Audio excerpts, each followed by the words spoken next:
بخاری مسلم میں حدیث ہے، تم میں سے کوئی شخص اس وقت تک مؤمن ہی نہیں ہو سکتا جب تک کہ میں اسے اس کے ماں باپ اولاد سب لوگوں سے بڑھ کر عزیز نہ ہو جاؤں۔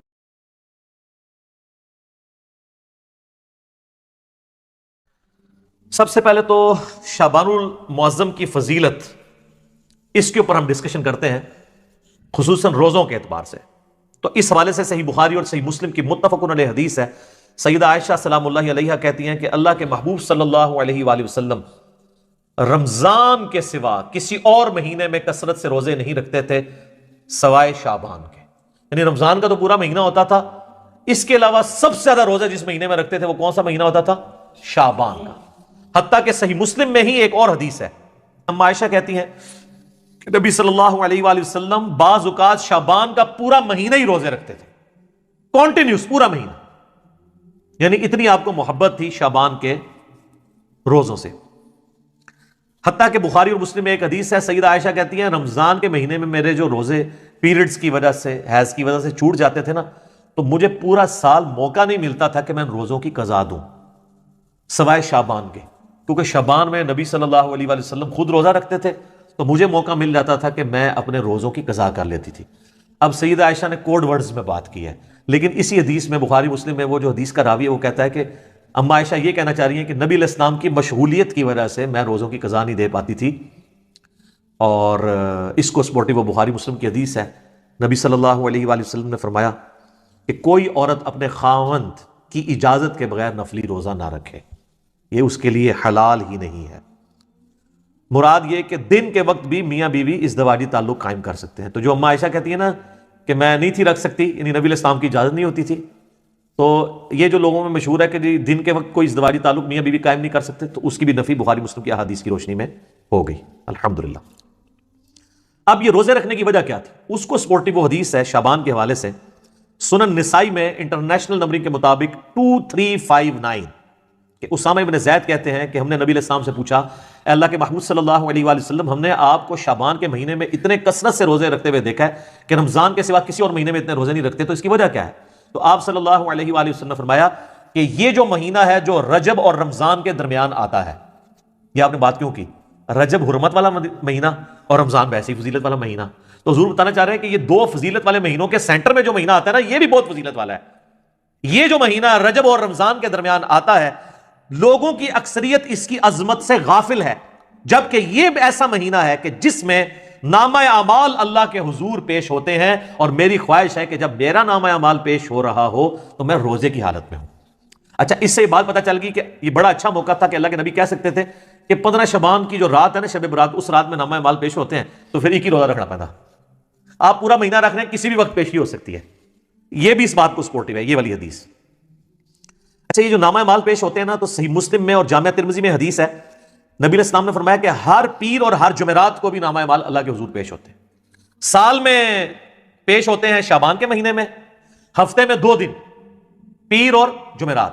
حتیٰ کہ مسلم شریف میں حدیث ہے نبی علیہ السلام تو پیر اور جمعرات کا روزہ بھی رکھتے تھے اسی وجہ سے۔ اور ایک اور وجہ تھی جو مسلم شریف میں ہی آتا ہے، جب پوچھا کہ آپ پیر کا روزہ کیوں رکھتے ہیں تو آپ نے فرمایا فیہ ولدت و فیہ انزل علیہ، اس دن میں پیدا ہوا اور اس دن مجھ پہ پہلی وحی نازل ہوئی، یعنی جشن ولادت مصطفیٰ صلی اللہ علیہ وآلہ وسلم اور جشن نزول قرآن، یہ دونوں نبی علیہ السلام مناتے تھے۔ صحیح مسلم میں یہ حدیث موجود ہے، پیر کا روزہ رکھ کے۔ تو یہ ہفتے میں 2 دن نامہ اعمال، کون کون سے دن؟ پیر اور جمعرات۔ اچھا، روزانہ بھی نامہ اعمال پیش ہوتے ہیں سر؟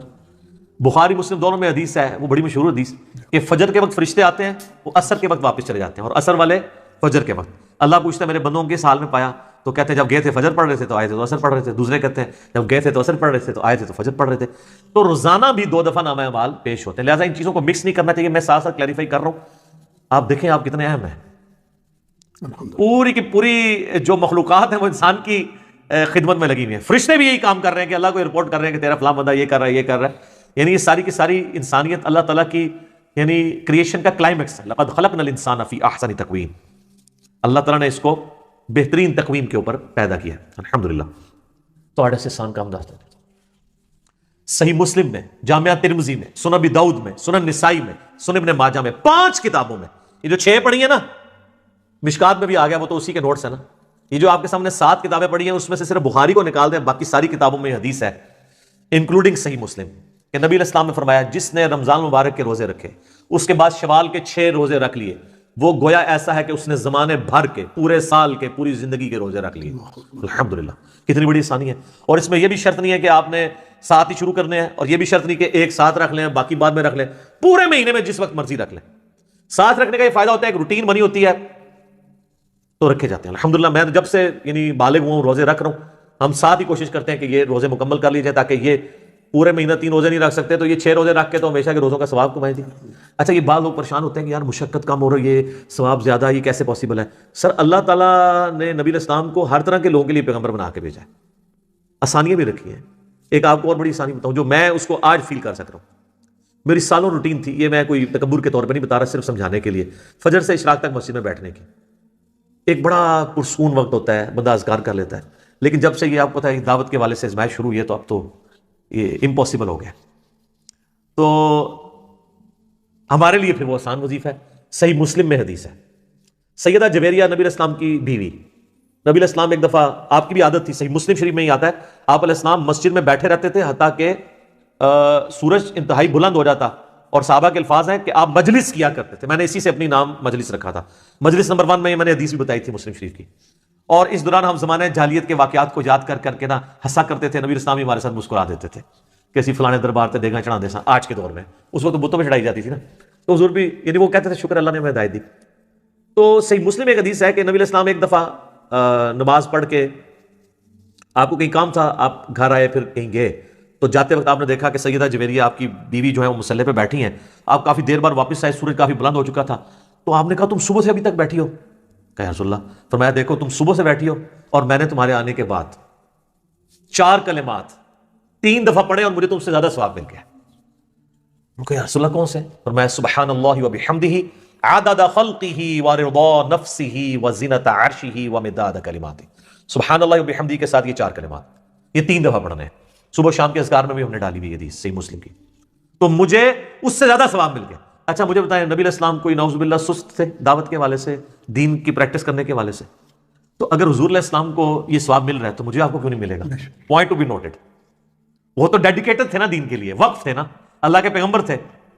اگر یہ سب کچھ ہونے کے باوجود وہ بھی یہ سکپ کریں اور ان کو ثواب ملے، ہم تو پھر بھی اپنی دنیاوی کمزوریوں کی وجہ سے، مجبوریوں کی وجہ سے یعنی یہ اہتمام نہ کر سکیں تو ہمیں تو بدرجہ اولیٰ مل جائے گا، تو یہ ثواب اس سے زیادہ ثواب مل جائے گا۔ تو یہ اللہ تعالیٰ نے آسانیاں رکھی۔ میں نے اس لیے بتایا کہ وہ شوال کے 6 روزے 3 روزوں کے ایکویلنٹ کس طرح بن جائیں گے، ہر مہینے کے 3 روزے، تو یہ اللہ تعالیٰ نے آسانیاں رکھی ہوئی ہیں، آپ کو ثواب مل جائے گا۔ صحیح مسلم شریف میں حدیث ہے نا، تم میں سے کسی کی استطاعت ہے کہ وہ 3 قرآن روزانہ پڑھ لے ایک شب میں؟ صحابہ نے کہا یہ کون کر سکتا ہے؟ تو صوفیاء ہی کر سکتے ہیں یعنی میں آج کے دور میں بات کر رہا ہوں۔ تو اب 3 قرآن کے برابر آپ کو ثواب، 10 پاروں کے برابر ثواب ملتا ہے۔ اللہ سے اچھا گمان رکھیں، بخاری مسلم میں حدیث ہے، میں اپنے بندے کے گمان کے قریب ہوں، جیسا ہوں میرے بارے میں گمان کرے تو انشاءاللہ ثواب تو ملے گا۔ یہ اللہ تعالیٰ نے آسانیاں بھی رکھی ہیں، اللہ تو سب کہنا جی الحمدللہ۔ ایک حدیث ہے بخاری اور مسلم میں، ایک صحابی سے نبی علیہ السلام نے سوال کیا، اصمت من سرر شعبان، کیا تو نے شعبان کے سرر کا روزہ رکھا ہے؟ تو انہوں نے کہا نہیں یا رسول اللہ۔ تو آپ نے فرمایا اب جب رمضان گزر جائے تو شوال کے مہینے میں 2 روزے رکھ لینا۔ اچھا، یہ سرر کا جو لفظ استعمال ہوا ہے نا، اس کا معنی عربی میں کنارہ بھی بنتا ہے، اردو میں بھی آپ سرا، سرر، اور سینٹر بھی بنتا ہے۔ اس حدیث میں کلیئر نہیں کہ نبی علیہ السلام کس روزے کی بات کر رہے تھے، پہلے اشرے کا آخری روزہ یا آخری اشرے کا آخری روزہ یا درمیانے کا آخری روزہ یا درمیان والا روزہ، کون سا؟ اس کو سپورٹنگ ایک حدیث ہے صحیح مسلم میں 2745 انٹرنیشنل نمبر کے مطابق، اس میں الفاظ ہیں کہ سرتی ھذا الشہر، اس مہینے شعبان کے جو سرہ کا، سرہ کسے کہتے ہیں عربی میں؟ ناف کو، نیول وہ نا، فوق السرہ اور تحت السرہ، ناف کے نیچے ناف کے اوپر، اللہ سرہ نہیں ہے، فوق ہے، فوق اینو کہتے ہیں، اللہ ہوتا ہے ایگزیکٹ، اپون اینڈ بلو، نٹ آن، تو یہ بھی آلموسٹ سینٹر آف گریوٹی بن رہا ہوتا ہے جسم کا، سینٹر۔ تو ناف کا، شعبان کے ناف کا روزہ رکھا ہے۔ تو اچھا یہ لفظ جو ہے نا وہ کھوکھلی چیز کے لیے بھی استعمال ہوتا ہے، اس لیے سینٹر کے لیے بھی استعمال ہوتا ہے، تو وہ جو کسی ایک چیز کو اندر سے ہالو کیا جائے وہ بھی سینٹر بن رہا ہوتا ہے۔ تو اس سے 15 شعبان کا روزہ ہی ثابت ہوتا ہے، اور اس میں میرا تفرد نہیں ہے، اہل سنت میں ایک بہت بڑا ایک مکتب فکر جو اہل حدیث سے نکلا ہے، جماعت المسلمین والے، وہ تو اس روزے کو واجب کہتے ہیں، ہم اسے واجب نہیں سمجھتے، سنت ہے۔ وہ کہتے ہیں وہ جو نبی اسلام نے کہا تھا اگر چھوٹ کے تو 2 رکھنا، تو ہم کہتے ہیں وہ تو خاص لوگوں کے لیے آپ نے فرما دیا، امت کے لیے عام نہیں فرمایا، امت کے لیے نہیں، ان کے لیے۔ وہ تو نابینے کو بھی بخاری مسلم میں آتا ہے. آپ نے کہا تھا اذان کی آواز آتی ہے نماز مسجد میں ہی پڑھنی ہے. ہمارے لیے حدیثیں ہیں کہ خوف، بارش، کرونا جو بھی ہو اجازت ہے. ہمارے لیے ذرا آسانیاں ڈفرینٹ ہے. تو دوسری طرف جو لوگ ہیں نا 15 شعبان کے روزے کے مخالف، وہ کہتے ہیں کہ یہ دیکھیں نا جی، یہ وہ ایام 20 کا روزہ آپ 15 کا رکھتے تھے، 15 شعبان کا رکھتے. چلو سر آپ 15 شعبان کی نیت نہ کریں، ایام 20 کی کر لیں. کہتے ہیں اس لیے اس کے ایکویلنٹ 2 رکھوائے جا رہے ہیں. تو سر 3 کے ایکویلنٹ 2 نہ رکھوائے جاتے ہیں، ایام 20 تو 3 ہے. تو آپ کہتے ہیں کہ 3 روزے رکھو شوال میں، ایک کے بدلے 2 رکھوائے پلنٹی کے طور پہ. تو 15 شعبان کے روزے کی بات. ویسے تو آپ رکھیں 13، 14، 15 تینوں، لیکن ایٹ لیسٹ 15 کا تو رکھیں. ہماری تو کوشش ہوتی ہے کہ رکھا جائے، روزہ رکھا جائے، ثواب اس کی فضیلت حاصل کی جائے، نبی علیہ السلام کا پسندیدہ ہے. اب میرے بھائیوں ایک اور حدیث جو جامعہ ترمذی میں اور سنن ابن ماجہ میں موجود ہے کہ نبی علیہ السلام فرمایا کہ جب شعبان کا نصف گزر جائے تو پھر کسی کے لیے جائز نہیں کہ وہ روزہ رکھے. اس کی حکمت کیا ہے؟ کہ رمضان کو پروٹوکول دینا ہے، فرض روزوں کو. اس حدیث سے بھی پتہ چلا کہ وہ جو سرے کا روزہ تھا نا، سرر شعبان، وہ آخری اشرا تو نہیں بنتا، کیونکہ 15 کے بعد تو آپ اجازت نہیں دے رہے روزہ رکھنے کی. 15 تک اجازت ہے، تو پھر سرا 15 مان گیا، کیونکہ اگلے 15 میں تو اجازت ہی نہیں ہے. البتہ ایک ایکسیپشن ہے، بخاری مسلم حدیث ہے، نبی علیہ السلام فرمایا کوئی شخص شعبان کے آخری 2 دن، رمضان سے 1-2 دن پہلے روزہ نہ رکھے، سوائے اس شخص کے جو پورا شعبان ہی روزے رکھ رہا ہو. اس کو اجازت ہے کہ وہ رکھ سکتا ہے. باقیوں کے لیے 15 آخری روزہ ہے، 15 کے بعد روزہ نہیں رکھ سکتے. تو یہ بھی سپورٹیو حدیث ہے سرر شعبان کو کہ وہ سینٹر میں روزہ بنتا ہے. اچھا، تو میں ریکویسٹ کروں گا اپنے بھائیوں سے کہ بخاری مسلم کی جو حدیث ہے سرر شعبان کے روزے والی، اللہ کا نام لے کے روزہ رکھ لیں. 15 شعبان کا کم از کم رکھیں، اگر 3 دن نہیں رکھ سکتے اور اس فضیلت سے محروم نہ ہو. ختم سحری کا وقت آپ اپنے چارٹ کے اوپر چیک کر لیں. اچھا، ختم سحری بڑا آسان بھی ہے، کوئی آپ کو ایپ بھی کرنے کی ضرورت نہیں ہے. آپ لائیو گوگل میں اگر لکھیں نا تو سن رائز ٹوڈے، فجر ٹوڈے، اور اپنے سٹی کا نام، وہ سارے نمازوں کے ٹائمنگ دے دیتا ہے. شافعی حنفی سارے دیتا ہے، وہ صرف اثر میں ہی فرق ہے نا شافعی حنفی کا، باقی تو سارے سیم ہی ہیں. تو وہ روزہ ضرور رکھا جائے.